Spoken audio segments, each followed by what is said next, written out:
दूसरी क्लास शुरू करते हैं। हमने फर्स्ट क्लास के अंदर गैर व्यापारिक संस्थाओं में जो लेखांकन होता है उस चैप्टर से शुरुआत की थी। मैं फिर से बता देता हूँ कि ये जो जिस बुक से मैं सवाल कर रहा हूँ पीके कुमावत इसके राइटर हैं और उसका ये फर्स्ट चैप्टर है। हमने बात की थी गैर व्यापारिक संस्थाएं होती हैं वह अपना लेखांकन दो खाते बनाती है लेखांकन करने के लिए, जिसमें फर्स्ट होता है प्राप्ति भुगतान खाता, रिसिप्ट एंड पेमेंट अकाउंट। वो मैंने अपनी पहली क्लास में आपको बताया था। आज हम बात करेंगे इसके दूसरे अकाउंट की, जिसे कहा जाता है इनकम एंड एक्सपेंडिचर अकाउंट, आय व्यय खाता। ये एक प्रकार से लाभहानि खाते का एक रूप होता है। इसके भी अपने जो नियमों में आपके सामने प्रस्तुत करता हूँ। सबसे पहले इस खाते के अंदर किसी भी प्रकार का कोई शेष नहीं लिखा जाता है। कोई ओपनिंग शेष, क्लोजिंग से ओपनिंग बैलेंस, क्लोजिंग बैलेंस का लेखा नहीं किया जाता है। दूसरी बात, यहाँ पर एक वर्ष से संबंधित समस्त आय और व्यय का लेखा किया जाता है, चाहे वो प्राप्त हो या ना हो, ये इसका नियम है। तीसरा, यहाँ पर सभी प्रकार की समायोजन किए जाते हैं। सभी प्रकार के समायोजन से मेन से वही अदर, पूर्वोदर, उपार्जित, अनुपार्जित, सारे जो समायोजन होते हैं उन सबको यहाँ पर लिखा जाता है। और इसका जो अंत होता है, जो समापन होता है, वो होता है एक प्रकार से आय का व्यय पर अधिक या व्यय का आय पर अधिक। ये यहाँ भी चार इसके जो रूल्स हैं, जैसा कि हमने प्राप्ति भुगतान खाते में भी पढ़े थे, वहाँ भी चार नियम थे, यहाँ पर भी चार नियम है। आज जो हम सवाल करने जा रहे हैं वो सवाल है आपका 16 सवाल करेंगे इसका, जो कि बीके कुमावत की बुक के अंदर है 16 और यहाँ पर है 1.5। ये फॉर्मेट है इसका इनकम एंड एक्सपेंडिचर अकाउंट। ऊपर हेडिंग डालेंगे, यहाँ डेबिट वाले पक्ष में एक्सपेंडिचर अमाउंट और क्रेडिट वाला जो पक्ष रहेगा वो इनकम और अमाउंट रहेगा। एक्सपेंडिचर यानी कि जितने भी व्यय हैं वो हमें यहाँ पर लिखना है और इनकम यानी कि आय को हमें लिखना है। आप सवाल सुनेंगे, 31 दिसंबर 2016 को समाप्त होने वाले वर्ष के एक साहित्य समिति की निम्नलिखित प्राप्ति एवं भुगतान है। प्राप्त चंदा दिया है, विनियोग पर ब्याज दी है, भाषण से आय दे रखी है, किराया दिया है, फुटकर व्यय दिए हैं, विज्ञापन व्यय दिए हैं, छपाई व्यय दिए हैं। समिति के पास नेशनल लाइब्रेरी के 1000 रुपए वाले 10.4% ऋण पत्र है। 31 दिसंबर 2016 को किराए के 80 रुपए और 55 रुपए छपाई के आ जाते हैं। आय व्यय खाता बनाइए। आय व्यय खाता बनाना है, हम एक एक मत को लाइन से लेते हुए चलते हैं। सबसे पहले आपको दे रखा है प्राप्त चंदा। प्राप्त चंदा हमारी इनकम है, इसको कहाँ शो किया जाएगा? इनकम वाले पक्ष में। और लिखने से पहले आप ये जरूर चेक करें कि कहीं नीचे इससे संबंधित कोई समायोजन तो नहीं दे रखा है। तो अभी चंदे से संबंधित कोई समायोजन नहीं दिया है। Bye subscriptions.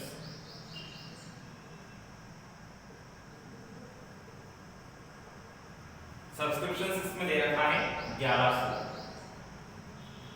फिर है इसके बाद में विनियोग पर ब्याज। विनियोग पर ब्याज पे हमारी इनकम है, उसको भी कहां लिखा जाएगा? इनकम वाले पक्ष में bye interest on investment.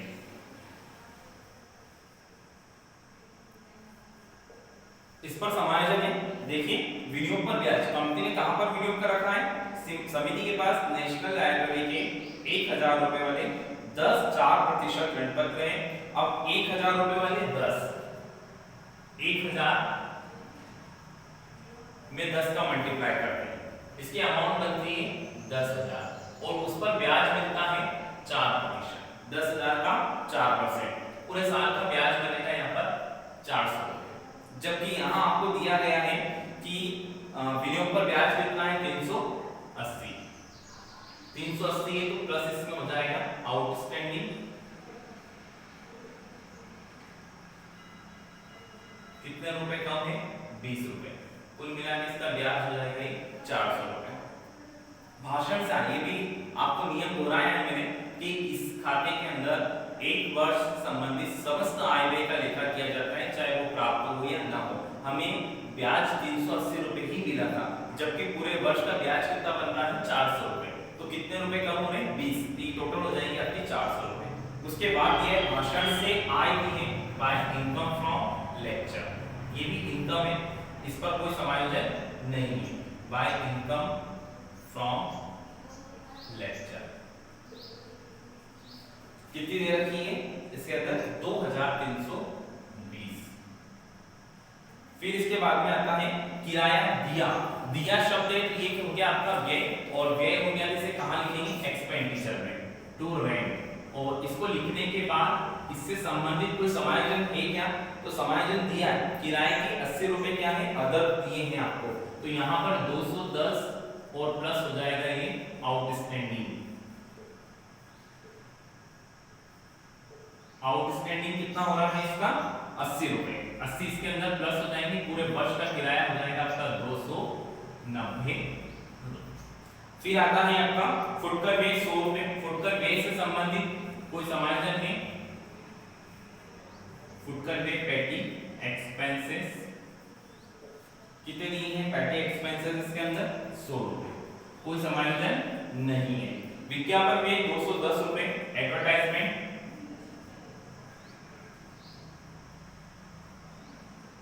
Advertisement expenses, इस पर भी कोई समायोजन नहीं है, ये दिए हैं आपको 210।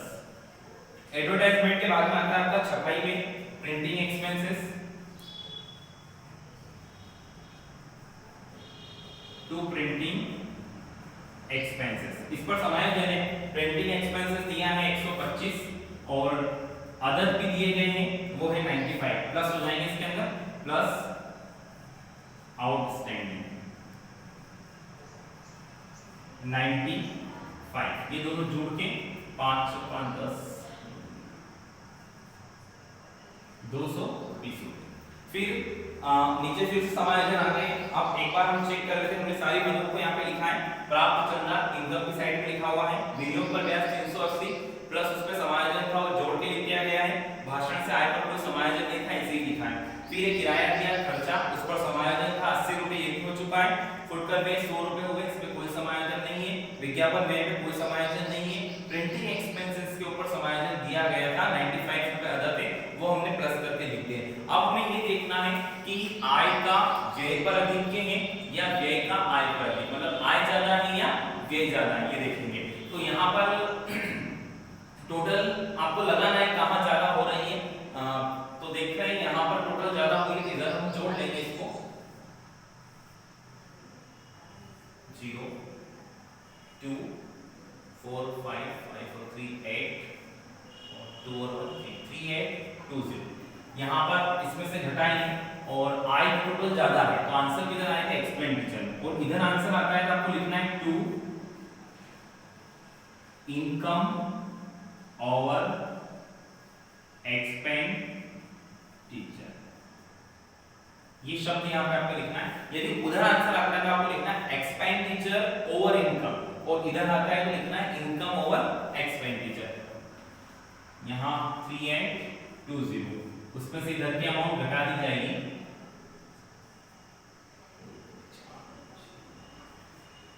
आपका आंसर होगा 3000, यानी कि इनकम ओवर है एक्सपेंडिचर, इनकम ज्यादा है किससे, व्यय से।